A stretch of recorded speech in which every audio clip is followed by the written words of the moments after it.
The goal of Don't Die is simple. Just don't die. It's in the name. The way that you're going to do that, though, is by defeating enemies and then upgrading your dice over time to make your dice more powerful. So we're going to do a little playthrough right here. I've got my screen up. If you ever have any questions, we have a full how-to guide if you just hit the settings button and then hit how to play. So it's always available for you. You can hit your the dice button down here to see your dice, and you can also rearrange the dice, the order that they resolve if you want. They're set up in a really good starting location though. So you hit fight, and then here we go. So as you can see, there's some modifiers that show up. We just got an armor modifier, which increases my future block. And then the enemy just hit me with a bleed. So bleed increases incoming damage by 50%. Once you defeat a battle, you get some points, and then you hit loot, and you get some gold, and you can pick a new die side to add to your dice. So select one of your 4 dice. Once you select this, that's it. You can't choose another die, so choose carefully. Let's select this third one, hit confirm, and then we see 3 options here. On these dice, these are things that could get rolled in the future during battle, so you're actually building your own luck over time. The question is, which one should I choose? So this one here gives you 8 block and poisons the enemy 3. Pretty sweet, good for attacking. This one is a scalar though, because it gains 2 strength at the end of every turn. I think I'm going to grab this scalar. But before we go, you see these borders around the sides. One of them is green, one of them is orange, and then one of them doesn't have any border over here. The borders relate to the biome that they are typically found in. So it doesn't relate to the actual power of it, it just relates to a thematic experience. And we'll go into that in just a second.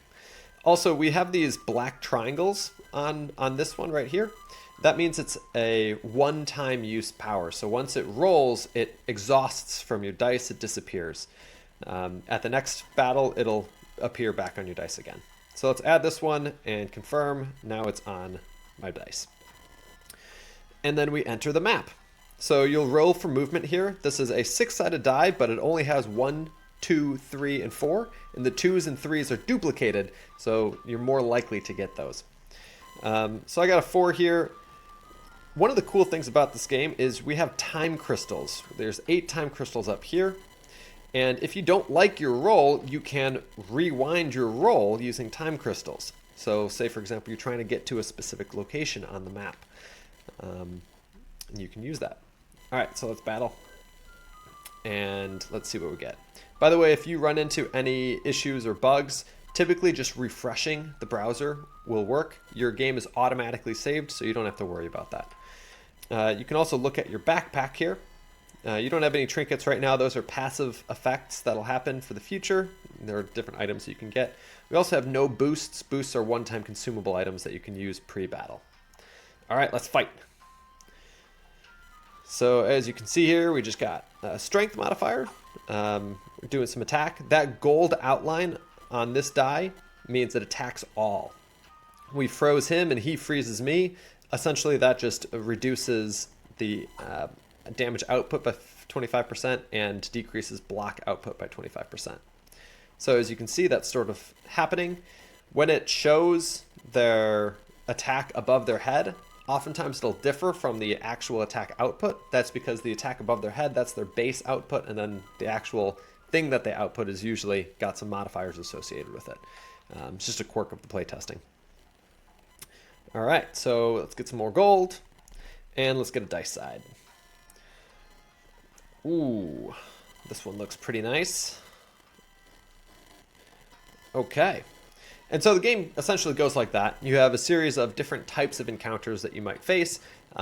There's different events that you might show up with, but there's also some cool stuff in there, like a merchant called Bub's Barters. In there, you can spend your hard-earned gold to get a variety of different things. But if you run short on gold, Bub will barter with your health. So if you really, really want a good side and it's too expensive, don't worry. Just spend some health. In the game, you'll come across 3 thematic locations known as biomes. They include La Volcano, the Ice Cave, and the Toxic Swamp. When you're in one of these biomes, you'll see thematic enemies as well as get upgrades based on where you're at. And once the biome ends, you return to the main path. So as you can see, there's a character on some of these spaces. These are the big baddies, dangerous fights. And you'll always see these guys coming up, so you kind of know what to prepare for, especially if you've got 1 or 2 spaces before them. They are dangerous, but they're worth more points. But if you think you're going to die from one, you should probably use some time crystals to reroll. Your goal in the game is to get the most amount of points to win, but you need to be alive in order to get the most amount of points, because if you die, your points go to 0. So it's important to take on difficult enemies to get more points, but not so many that you die. All right, I'm going to shut up. Go play the game. It's super fun, and see what you find.